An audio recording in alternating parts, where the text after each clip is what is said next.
Good afternoon. Hello, everyone. My name is Renil, and welcome to our webinar around employment relations in 2025, driving efficiencies and savings in your business. Thank you for joining us today.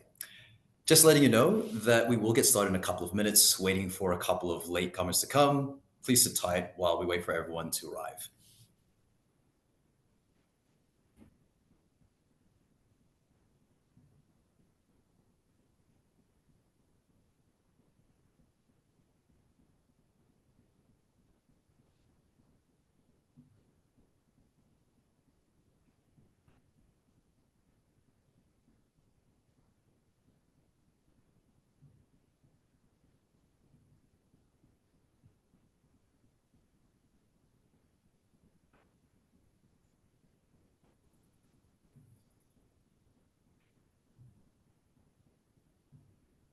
Alrighty, looks like we've got enough people who have joined us, so we can now make a start. And for those who just missed my introduction at the beginning, again, my name is Renil, and welcome to our webinar for 2025 Employment Relations, Driving Efficiency and Savings in Your Business, presented by Citation Group. Now, before we all dive into this presentation, just wanted to cover off a couple of general points. If you do have a question during the webinar, please use the Q&A feature at the bottom of your screen, and we'll try to answer as many of these at the end of the presentation. Now, you don't need to wait until the end. You can type it throughout any time during the webinar, but please do send them through. Also, as well, the webinar is indeed recorded. So if you do want to review this webinar again, a recording link will be sent at the end of the session. Now, for today, we will be discussing all things employment relations related for the year ahead. We have quite a few people joining us today, so I'm guessing you've come along to the webinar to learn more about what to expect in 2025 and really how you can stay ahead of all the employment law changes that have come up recently and coming up later in the year. So really glad that you have joined us today. And by the time you finish the webinar, you should be able to walk away with some useful insights and strategies to ensure that your business or organization is prepared for the changes ahead. Now for today, our webinar will be presented by Kirk Thomson. So Kirk is a senior workplace relations consultant at Citation HR, helps out our clients via the HR advice line by providing them guidance and support and specific guidance on a range of different employment matters. As for myself, my name is Renil, and I'm a business development coordinator at Citation Group. Now, I work directly with businesses to help them uncover any gaps that they could have around when it comes to HR and safety matters and help find solutions to streamline and fill in those gaps. Also have personally worked in operations within small businesses in the past, so a lot of the problems that I see with a lot of businesses, I'm personally acquainted with as well. And for those who haven't come across a Citation before, here's a little bit more information about us. So with Citation Group, we've been around for over 30 years, working to help Australian and New Zealand businesses by providing complete workplace compliance solutions that create better workplaces. Now, this ranges from outsourced HR solutions and safety management systems, including and also over to NDIS ISO certification, workplace law, and migration. And with all these different ranges, Citation Group can support your business.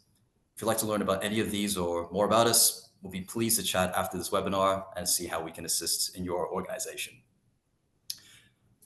Today specifically, we'll be focusing on Citation HR. And with Citation HR, you can think of it as a complete cost-effective solution that helps businesses around their HR obligations, people processes, and really saving you time and money as well. And something that we have seen is that regardless of whether you are a small or large business, you still need to be compliant under Australian law, and a lot of the problems you'll face will be the same. So with all that complexity, we aim to make it smooth and easy for you, whether it be from the advice line with gentlemen such as Kirk, or when it comes to technology, if you're just finding documents and processes too time consuming and you need more efficient solutions.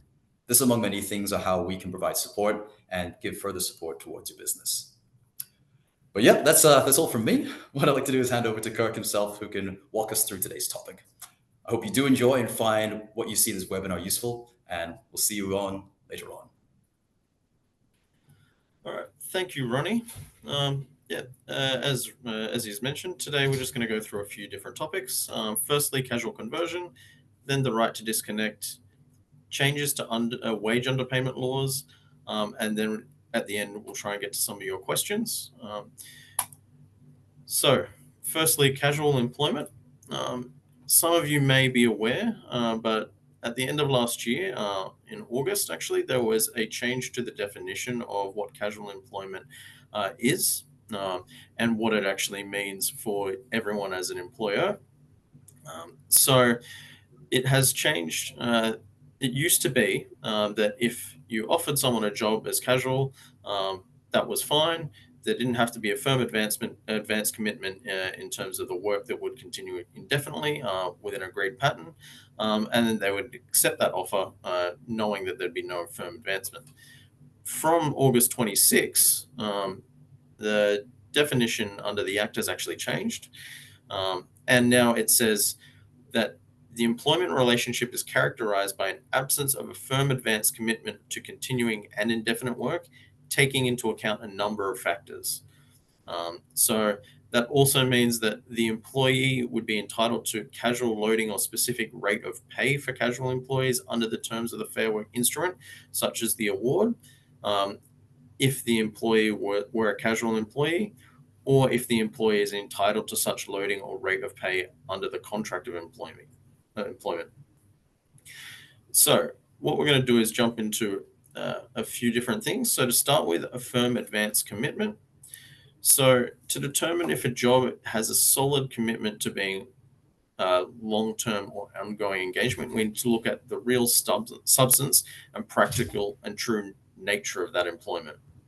So, really, what that means is, well, A, is the job going to go on for an extended period of time? B, does the employee have the ability to accept or decline the work? Um, and then C, if there is a likelihood that the work will be consistent, so you know that it's going to go on for an extended amount of time, um, what does that is that something that you have considered? And then are there other workers in that same role that are doing that role as a full-time or part-time employee?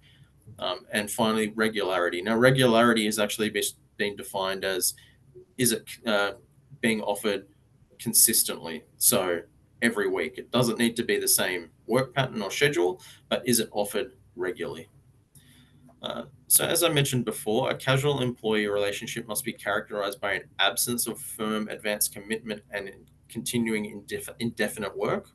Um, so, what that means is, one, what is the real substance of it? So we need to understand what the job truly involves. So that might be looking at things like the day-to-day reality of the role, not just the job description or the contract.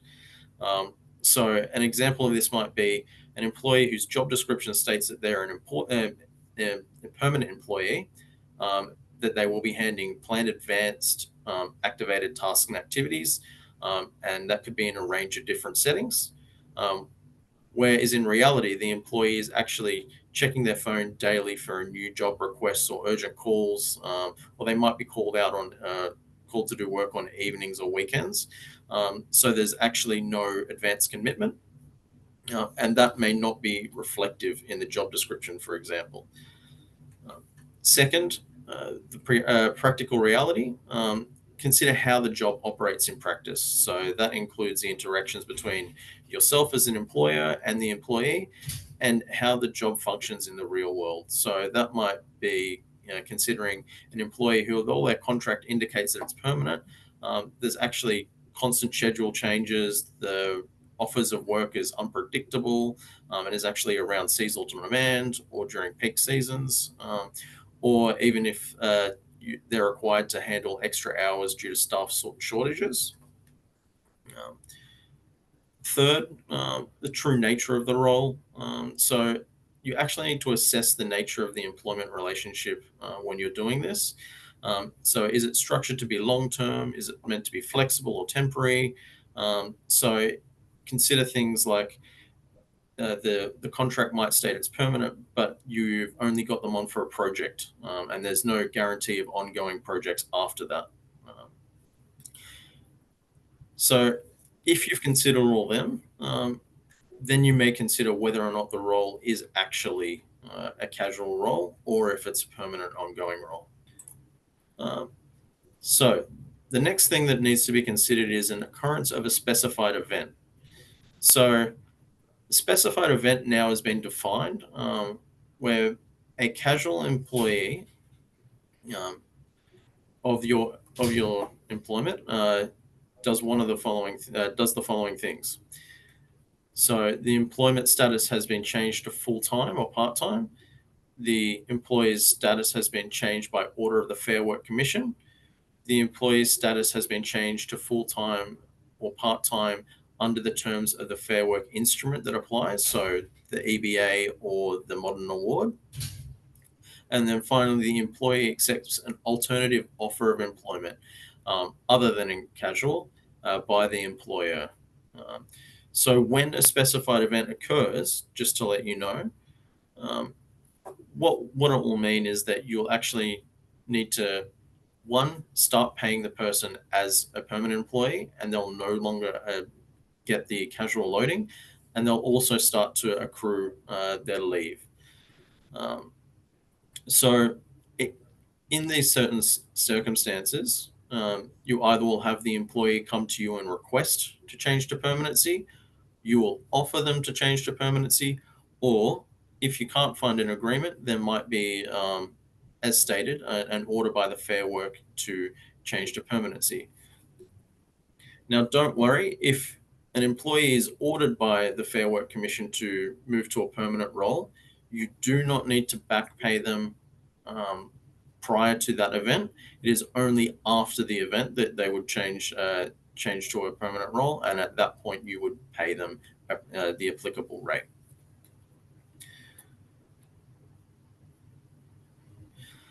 So, what has now happened, as I briefly touched on before, is we've moved to the employee choice framework.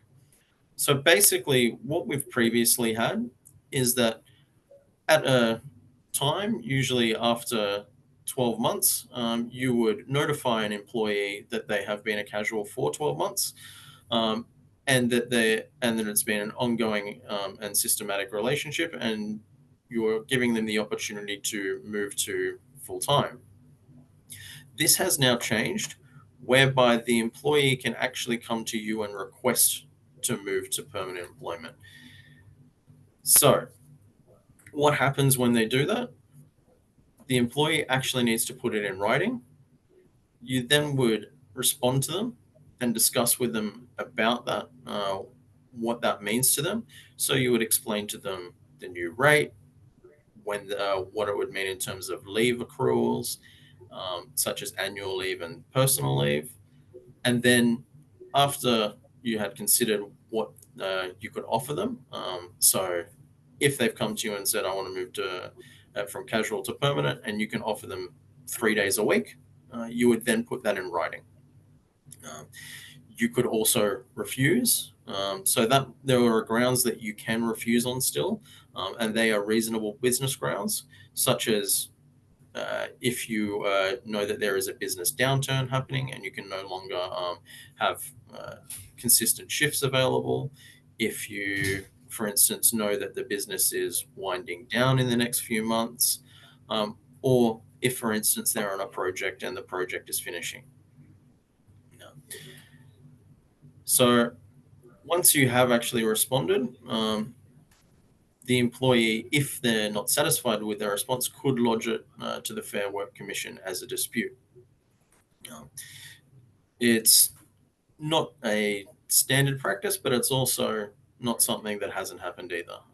Ideally, you would be able to come to an agreement with them in some way before getting to the Fair Work Commission. But if they do, obviously, if you choose to work with citation, we could help you with that. So, other important changes about casual employment is that new casual employees before that you've had before this date of August 26th would still actually be part of the old system where you do need to offer move to permanent employment. So if you're a large business, it's for the next 6 months. If you're a small business, it's only for the next 12 months. Um, If you don't offer, then you could be potentially in breach. So just keep those dates in mind of when you've hired people, and when the chances are of them moving to a permanent employment comes up. So again, make sure if you need to reach out, and we can actually support you in what that process would look like. There is also, as part of this, an anti-avoidance provision. So the anti-avoidance provision is two new offences regarding casual employment, and under those provisions, it means that an employer must not dismiss, threaten to dismiss, or threaten to dismiss an employee in order to engage them as a casual employee to do the same or substantial work, similarly substantial work, um, or make knowingly false statements in order to influence an employee to enter into a casual employment contract to perform same or similar substantial work as another employee. And contravening those provisions may result in significant penalties. Um, Finally, the transitional provisions, as I've touched base on, that includes anyone that might have been employed prior to August 26. You do need to consider what that looks like. Um, Also, for the smaller businesses out there, given that you have a longer period than larger businesses where casual employment might be offered, you do need to keep a track on that. Um,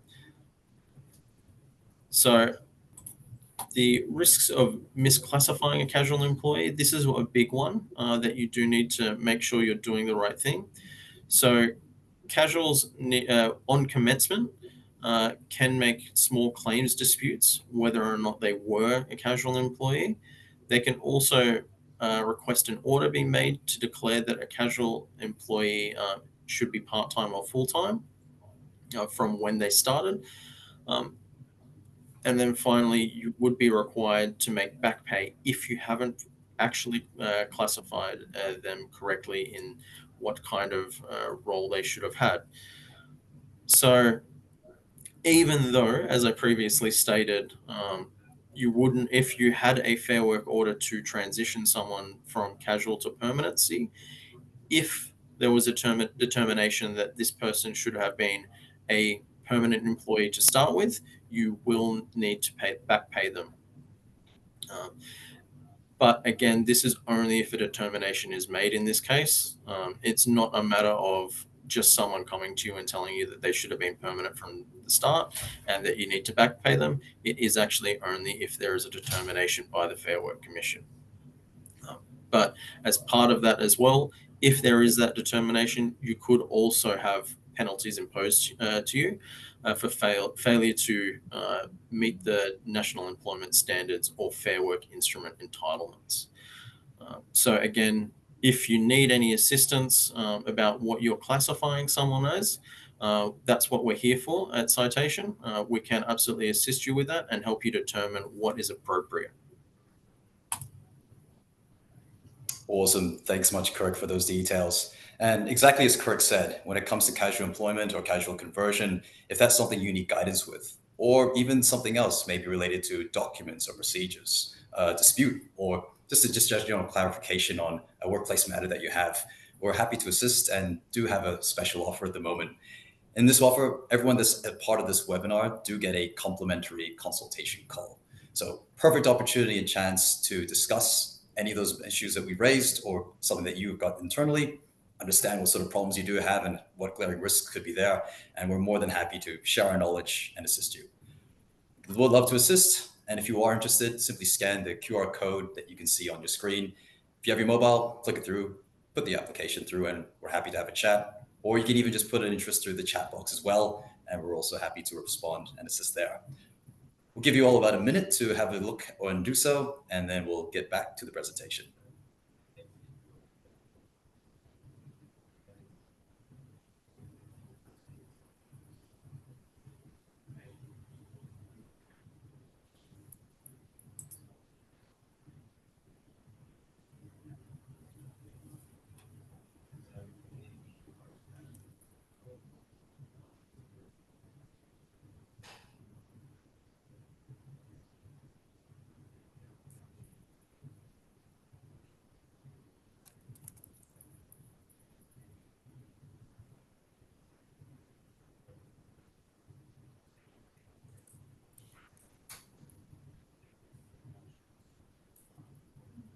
Okay, so thanks everyone for your interest. I'll now pass it back on to Kirk for the next stage of the webinar. Thanks, Ronnie. So it's been a hot topic, and I'm sure everyone has heard about it, the new right to disconnect laws. Um, so on August 26th, for large businesses, you would have now been aware that the right to disconnect has kicked off. For smaller businesses, you still have till August 26th this coming year to look at what this actually means and what it means for your business. But basically, what has happened is that employees now have a right to disconnect outside of work hours. So that means that outside their working hours, employees can actually refuse to monitor, read, or respond to contact or attempted contact from yourself as an employer or from another person if the contact is work related. So let's say a client might be trying to contact you and uh, they've then instead tried to contact another team member that's an employee of yours. The employee has the right to refuse that. Now, there is a caveat to that. It is if the employee's refusal is unreasonable. Now, currently, there are no cases that have actually been put forward yet around this and what is reasonable and unreasonable. So we will await to see what that looks like. But it will be things like emails that are not necessarily needing to be responded to would be a reasonable thing to not to do, or if it was something that was unreasonable to respond to. So let's say someone is on call. And the expectation is that they actually pick up the phone and take the on call phone call because that's what they've been rostered on for that week because they need to go out and do emergency plumbing services, let's say, as an example. That would be considered unreasonable for them to not answer. Now, again, this hasn't been tested yet, so we're waiting to see what Fair Work will say um, about what that looks like. Um, so, in a bit more detail, it's unreasonable if the contact is attempted contact as required by law. Um, but other factors as part of that might mean that, well, what is the reason for contact? How was the contact attempted? And how much disruption it causes to the employee?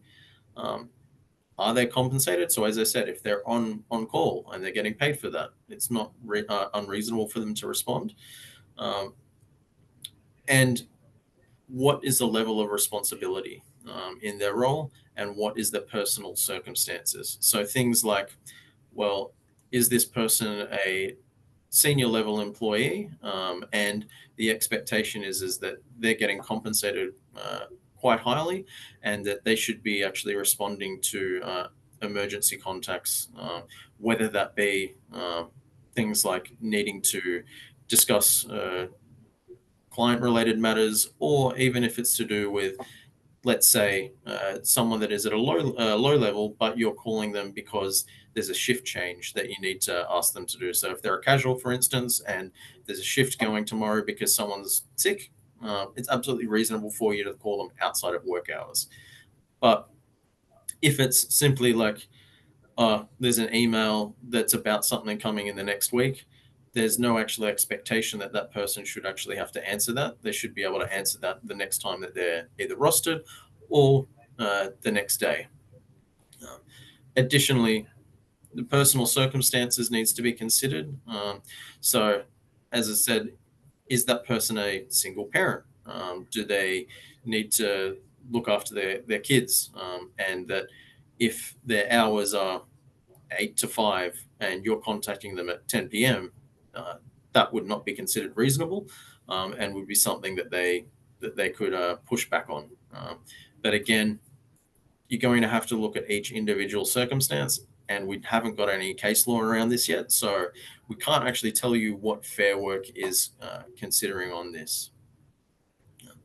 So, what does this mean legally? So, in every award now, Fair Work is actually put in a section regarding the right to disconnect, um, and and it should state in all the awards that there is an exception to this where an employee is being paid a standby allowance. Contact is only to notify the employee of a requirement to attend or perform work. So, as I said before, like if there's a shift that they need to come in for because they're a casual, or you're asking them if there's a shift that they want to do, then you can do that. Or if the contact is in accordance with usual arrangements. So, if there's usual contact for urgent work or emergency roster changes or anything like that, if that has been something that has been a standard practice that you have done previously, you can still do it. But again, if you need to, by all means, reach out to Citation. We can also look at this for you and say, well, what would be reasonable, go through the process with you and actually look at your personal circumstances and help you determine whether or not that would be reasonable for you to continue to contact them outside of work hours. So there are also general protections that have been put in place as part of the right to disconnect. So that means that it's a workplace right as part of the Fair Work Act. So an employee can actually make a claim that you have made adverse action towards them for claiming their right to disconnect. So you should make sure that you do not discipline anyone or performance manage them for exercising this right if it has been reasonable that they have not responded. If it has been unreasonable, that would be obviously a different matter. And again, we would discuss that with you and we can go through that with you and make that determination. But again, this is probably going to be one of the most difficult ones to determine until it's actually tested in the commission and there is any cases. Because right now, we're unsure exactly what the commission is really saying would be reasonable or unreasonable action on an employee's behalf if they are choosing to disconnect. So there is also, as part of this, a dispute resolution process. So firstly, it should be discussed at a workplace level. So if you have an issue with an employee disconnecting, you should discuss that with them first and foremost, and then go through a process with them and explain to them as to why you may have contacted them, why you expect them to respond. If you can't actually get to that resolution, then Fair Work can step in and make particular orders, either enforcing the fact that you need to stop contacting them or the employee stop refusing the contact that you are making. So it's going to go with both ways. So don't feel it's just one-sided. But again, first and foremost, try and resolve that dispute at a workplace level before ending up in the Fair Work Commission. So next, we're going to talk about changes to underpayment laws. All right, so criminalizing wage underpayments. So on January 1, these changes came in, and it's to do with intentional underpayment of wages by employers to employees, and it's going to become a criminal offense. So what does it mean to commit a criminal offense under these new laws? It is that you are required to pay an amount to an employee, such as wages, on a behalf of the or for the benefit of the employee, such as superannuation under the Fair Work Act, but you have intentionally engaged in conduct that results in the failure to pay those amounts to or from to the employee or on or before the day that they're due to be paid. It can mean that you could have a fine for the business of up to 7.825 million or 3 times the amount of the underpayment, or as an individual, you could have 10 years imprisonment or $1.56 million fine or 3 times the amount of underpayment. So they're pretty big. But basically, it's all about you intentionally not paying the correct wages or benefits to the employee. So if you are found guilty of 2 or more offences arising out of this conduct, then you would be you would be found guilty for one single offence, not for both. But either way, you don't want to be found guilty of it. So moving on, what is intentional wage theft? So the employer will need to prove beyond reasonable doubt that they uh, intention, intentionally failed to pay the employees their minimum statutory amounts. So basically, it's on you to avoid that. So if you have unintentionally underpaid someone, that's not something that you would need to worry about. And there are ways that you can manage that, um, which we'll discuss later. But it's whether or not you intentionally did this. Um, so intentional wage theft occurs if it's an unlawful offset imposed by the employer, or the employer has required employees to spend wages on a non-benefit. So those things include, so an unlawful offset might be requiring an employee to back pay or deduct a certain amount of money that is not to the employee benefit or does not meet the permitted deduction regime within the Act. Now we can go, citation can help you with what that looks like if down the line you need to look at any clawbacks or deductions, and how you would go about doing that. So, for example, it might be if an employee is required to back pay $200 per month for the use of a company vehicle, even though the vehicle was not specified as part of the employee benefits, that's an unlawful deduction, particularly if the employee did not agree to it in writing. Or an employer requiring an employee to spend wages on a benefit such as payment for a laptop that is owned by the employer. Um, so if you were to do that again, even if the laptop was for work purposes, you cannot require the employee to pay for that laptop and deduct salary from them over several months, as that would be considered intentional wage theft. So, what happens if you've engaged in wage theft? So, as I said before, the bill does actually help you if it's unintentional, which they call safe harbor framework. So, the safe harbor framework allows for you to self disclose an alleged wage theft contravention to the Fair Work Ombudsman, and allow you to make an agreement with the Fair Work Ombudsman to fix those issues, and uh, outline the steps moving forward to avoid any further underpayments. Uh, so you might have unintentionally uh, engaged in this, but if you make sure that you go forward and can show that you've always complied previously, then you'll be okay. But you just need to make sure that if anything like this happens, raise it immediately. Don't sit on it, because the longer that you sit on it, the more likely Fair Work is going to look at you in a negative light. So do not hesitate. Always make sure that you're auditing your pay and meeting minimum requirements. And if you have any questions again, we can help you understand what that might look like.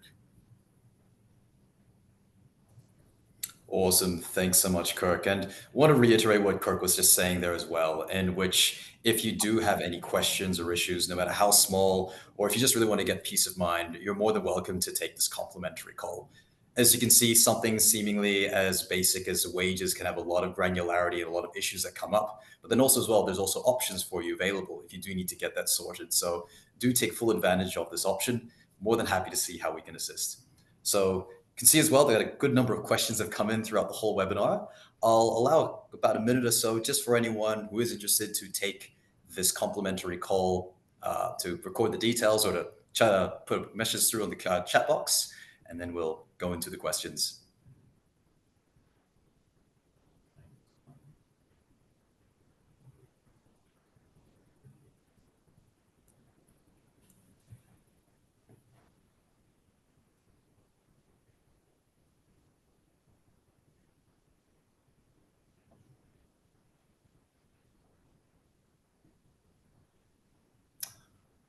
Cool, cool. Okay, okay. All right. So I see these questions coming in. Let's go and answer a couple of them. A good number of them have come through. So unfortunately, we won't be able to get through them all. But if you do have any further questions, you're more than welcome to reach out to us and happy to assist after the webinar. But alrighty, let's start with the first one here. So question number one, if I have existing casual employees currently working full-time hours or consistent hours, do I need to change their employment to full-time or part-time and have been prior to August 26? August 26. Yeah, you're correct. If you could take that away. Yeah, no worries. So this is a good question. Obviously, with the new definition of casual employees, even though employment arrangements of a very large number of these continuing casual employees may not be consistent with the current definition, um, the thing that you really need to consider is whether or not there is going to be ongoing and indefinite work. And if so, then the suggestion would be is that you do convert them. Um, if someone has been with you prior to 1 July 2024, it's not recognized for the employee choice framework. So as I said, they'd actually have to go through the old process of actually uh, asking to convert. Not asking to convert. They would have to go through the old process of you offering them to convert. Now, after they've reached either the 6 or 12 months, depending on your particular circumstances, then they would actually move into that employee choice framework. But right now, uh, you will still need to offer up until their anniversary date. Cool, cool. Cheers, Kirk. All right, next one. So you can see here, our next question is, we have employees working on an on-call roster, which may be a week at a time or just for the weekend. Do they have the right to disconnect and not take calls from clients? Again, good question. If the employee is actually on call and rostered to be on call and they're being paid for that time, they may not be able to refuse that contact and disconnect. Again, it's going to depend on what your on call arrangement looks like and how you've actually structured it, and whether or not it's actually covered by a modern award.